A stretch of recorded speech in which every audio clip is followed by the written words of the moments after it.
Welcome back. If this is your first night with us, settle in. You don't need to remember anything. You don't need to follow along carefully or take anything in. Just let the words move past you. The way water moves past a stone in a riverbed, slow, unhurried, going nowhere in particular. Tonight, we're going back a very long way. Back before Rome. Before the pyramids had names people remembered, back to a time when the Greeks believed the sky and the sea and the soil under their feet were watched over by beings who felt things the way people do, who got jealous and proud and tired and in love. Tonight belongs to one of them. Her name was Athena. Say it quietly to yourself if you'd like. Athena. It's a soft name. Before we begin her story properly, let's do something simple. Let your shoulders drop, just slightly, away from your ears. You probably didn't notice they'd crept up. Most people's do by the end of the day. Let them fall. Let your jaw loosen. Let your hands, wherever they're resting, go a little heavier than they were a moment ago. Now, picture this, if you can, without trying too hard. A hillside in Greece, 3,000 years ago. Not a battlefield. Not yet. Just a hillside. Dry grass. The smell of thyme crushed underfoot. Cicadas somewhere in the heat. Though it's evening now, and the heat is finally letting go of the day. Somewhere below, a fire is burning outside a low stone house, and an old woman, because it was always an old woman in these stories, someone's grandmother, someone's great aunt, is gathering the children in close, because the little ones can't sleep, and there's really only one thing that helps a restless child settle, and that's a story. She begins the way she always begins. Long ago, she says, before your father's father's father was born, before this house, before this village, there were gods on a mountain called Olympus. And they were not always kind, and they were not always fair, but they were never, ever boring. And among them, she says, lowering her voice, the way you do when a story is about to turn strange, there was one who was never born the way you or I were born. She came from a headache. It begins, as so many of these stories do, with Zeus. Zeus was the king of the gods. And like most kings in most stories, he was afraid of losing his throne. Long before Athena existed, an old prophecy told him something he couldn't shake, that his first wife, a titaness named Metis, whose name simply means wisdom or cunning thought, would one day bear him a child, a daughter first, and after the daughter, a son. And that son, the prophecy said, would grow strong enough to overthrow him, the way Zeus himself had once overthrown his own father. You can imagine how a king hears a prophecy like that. Not calmly. So Zeus did something that sounds, honestly, almost too strange to say out loud, except that the old stories insist on it. And we're not here to argue with them, only to tell them. When Metis became pregnant, Zeus swallowed her whole. Let that sit for a moment. Not eaten in any violent way the stories dwell on. Swallowed, the way you might swallow a worry you don't want to look at, hoping if you don't look at it, it will simply go away. But wisdom doesn't go away that easily, not even swallowed. Inside him, the stories say, Metis kept living and kept working. She was a goddess of crafting and clever thought after all, so she set up a kind of forge deep inside Zeus, and she began to make something. A gift for the daughter she knew was still coming. Prophecy or no prophecy, swallowed or not. Months passed. Zeus began to suffer from the worst headache of his long... No childhood of uncertainty. No years of finding her place. She stepped into existence with wisdom already in her hands, because she had, after all, been shaped inside the mind of the king of the gods himself, grown not from flesh alone, but from thought, from cleverness, from her mother's quiet, patient work in the dark. That's why, of all the Olympians, Athena was always the one associated most closely with thinking clearly under pressure. Not brute strength. Her half-brother Ares had that. Not sudden.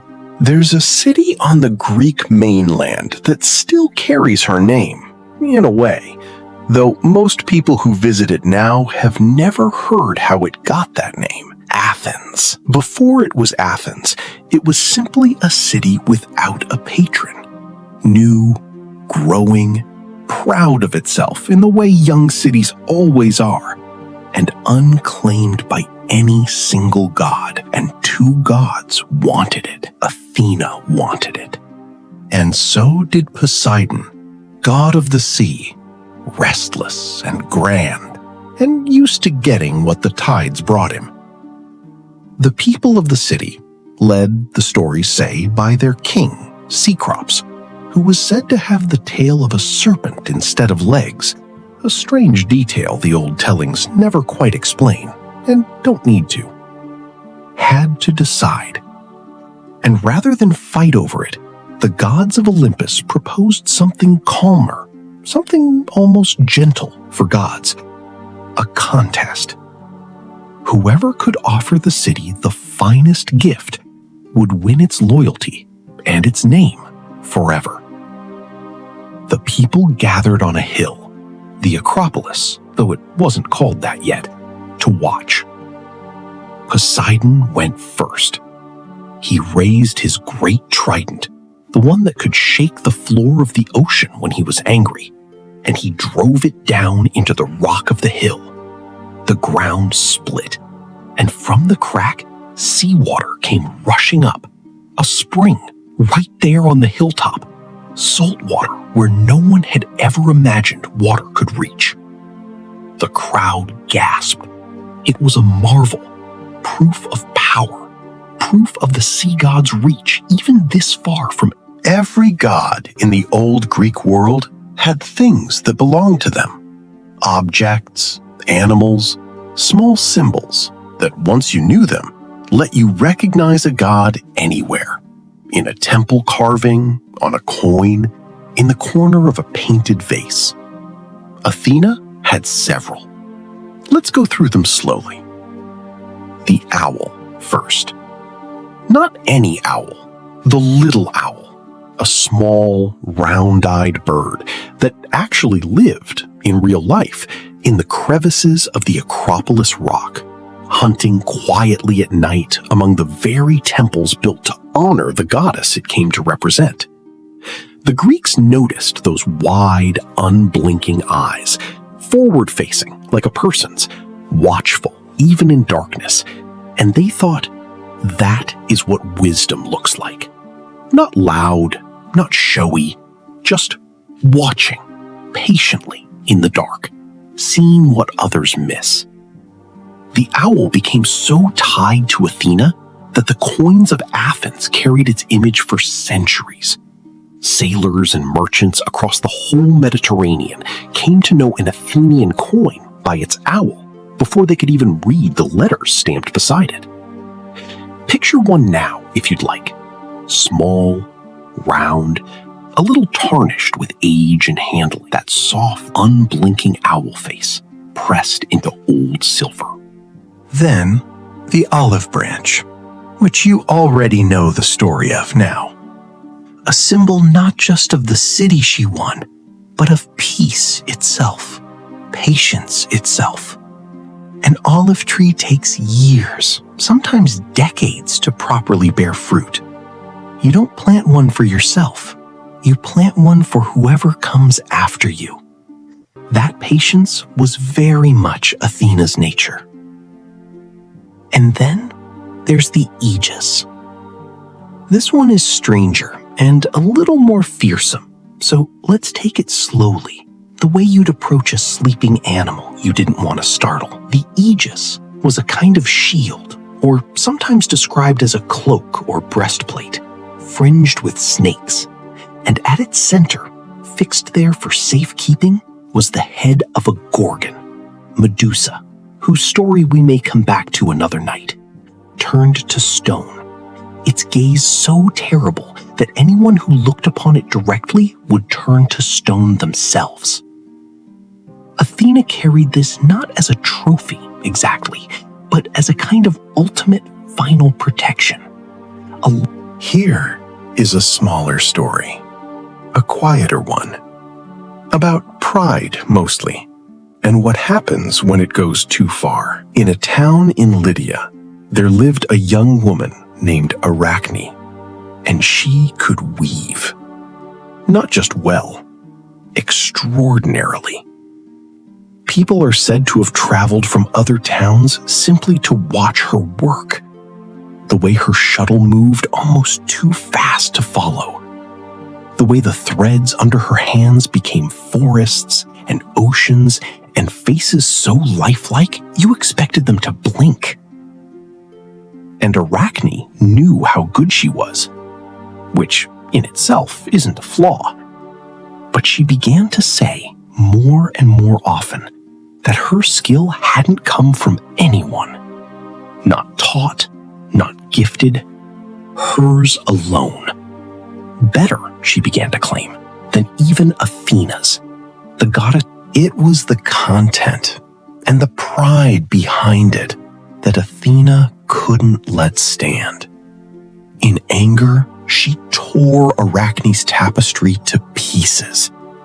And Arachne, humiliated and afraid of what would come next, and maybe overwhelmed by the whole weight of what she'd invited, tried to hang herself from a rafter with a length of her own thread. Athena, the stories say, stopped her before it was too late. Not out of forgiveness, exactly. Athena rarely simply forgave. Instead, she changed her. She loosened the rope into thread and touched Arachne and shrank her and reshaped her until where a young woman had been, there was now something small and eight-legged, spinning silk from her own body forever. The first spider. Athena did not stay only on Olympus, watching from a comfortable distance. When the great war came, the one fought over the walls of Troy, the one that would be sung about for thousands of years after everyone who fought in it had turned to dust, she stepped into it, quietly and decisively, on the side of the Greeks. It began, in a way, with an insult she never forgot. Long before the war, 3 goddesses, Athena, Hera, and Aphrodite, had been asked to settle which of them was the most beautiful, and a Trojan prince named Paris had been given the impossible task of judging between them. Each goddess offered him a bribe. Athena offered wisdom and skill in war. Hera offered power, kingdoms to rule. Aphrodite offered the love of the most beautiful woman in the world. Paris chose Aphrodite's gift. And that choice, that quiet, almost thoughtless choice, made by a young prince who simply wanted what sounded sweetest in the moment, set the whole war in motion. Because the most beautiful woman in the world was Helen, and Helen already belonged, by marriage, to a Greek king. Athena never forgave the slight. Not because her pride was so easily wounded, the old tellings suggest, but because Paris had chosen shallow pleasure over wisdom and strength. And to a god, and most of all, she favored Odysseus. Not the strongest of the Greeks, not the fastest or the most fearsome in single combat, but the cleverest. And cleverness was always the quality Athena prized above brute strength. It said she loved him almost like a favorite student, delighting quietly whenever his tricks succeeded. It was Athena, many versions agree, who first put the idea of the wooden horse into someone's mind. That famous trick, the hollow horse left as a false gift outside Troy's gates, Greek soldiers hidden silently inside its belly, while the rest of the army pretended to sail away. The Trojans, weary after 10 years of siege and desperate to believe The war ended. But for Odysseus, the story didn't. It took him 10 more years to find his way home. 10 years of storms and monsters and strange islands, and a god of the sea, Poseidon, who hadn't forgotten his old grudge and made the whole journey as difficult as the ocean could make it. Through all of it, Athena watched. And when she could, she helped. Though never crudely, never simply waving trouble away. That was never her style. Instead, she guided, nudged, appeared sometimes, disguised as a stranger on a beach or an old family friend, offering exactly the piece of advice a clever, tired man needed to hear at exactly the right moment. When Odysseus finally reached his home island of Ithaca after 20 years away, 20 years, long enough for a baby he'd left behind to grow into a man, he didn't march proudly through the front gate. Athena warned him against it. His own house, she told him, was full of danger now. Suitors, dozens of them, had taken over his hall in his long absence, eating his stores, courting his wife, waiting for confirmation that he was dead so one of them could take his place. So Athena did something quiet and clever, in keeping with everything she was. She disguised him, aged his skin, thinned his hair, dressed him as a beggar so worn and unremarkable that even his own wife, when he finally stood before her, didn't recognize her husband.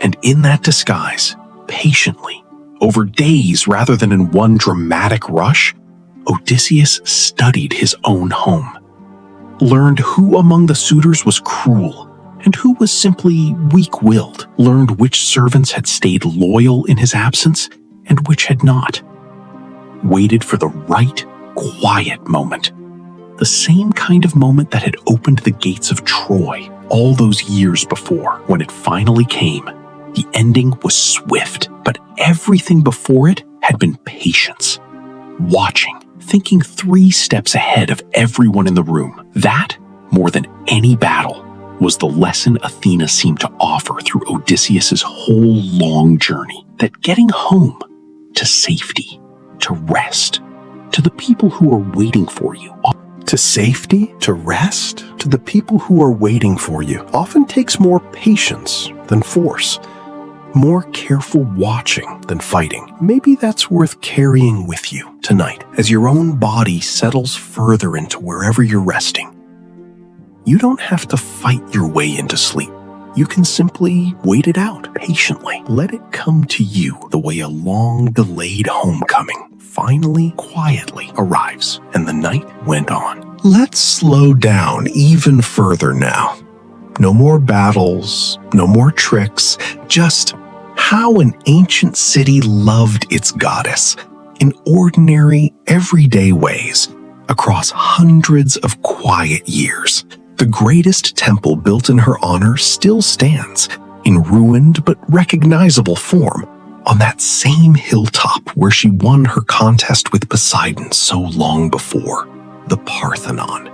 Its name comes from Parthenos, meaning maiden, because Athena, in most tellings, never married, never had children in the ordinary sense, she remained always complete in herself, needing no one else to make her whole. Inside that temple once stood an enormous statue of her, built by the sculptor Phidias, nearly 40 feet tall, made of gold and ivory layered over a wooden frame. Gold for her robes and armor, pale ivory for her face and hands and arms, so that in torchlight, worshippers below would have seen her seeming almost to glow, almost to breathe. That statue is gone now, lost sometime in antiquity to fire or looting or simple slow decay. Nobody knows exactly when or how. But we have descriptions, careful ones, written by visitors who stood exactly where you might stand today, looking up, describing every fold of gold robe, every detail of the small figures carved into her shield. Once a year, the city held a festival for her, the Panathenea, meaning roughly all of Athens together. A great procession wound its way up through the city, up to the temple, carrying a new robe, woven specially for the occasion by chosen women of the city. Months of careful work condensed into a single ceremonial gift, laid at the goddess's statue like a birthday present, given with real love, real effort, real hours of quiet handwork. There were competitions too. Athletic games, yes, but also contests of poetry and music and recitation. Because Athena wasn't only a goddess of war, she was a goddess of skill in all its careful, practiced forms. Pottery, weaving, shipbuilding. Any craft that rewarded patience and clear thinking over rushed, careless effort belonged in some small way to her. Potters painted her onto their vases constantly. Those black and orange scenes you might have seen in museums if you've ever wandered through one on a quiet afternoon. Owl-eyed jars, small clay figurines left as offerings, humble little things, made by ordinary hands for ordinary hopes. A safe birth, a successful voyage, a good harvest. None of it was... That's worth noticing the further we go. Zeus got thunder. Poseidon got storms at sea. Athena got quiet processions and careful weaving and small clay owls left on windowsills by people who simply wanted a little wisdom, a little steadiness in their difficult, ordinary lives. And the night went on.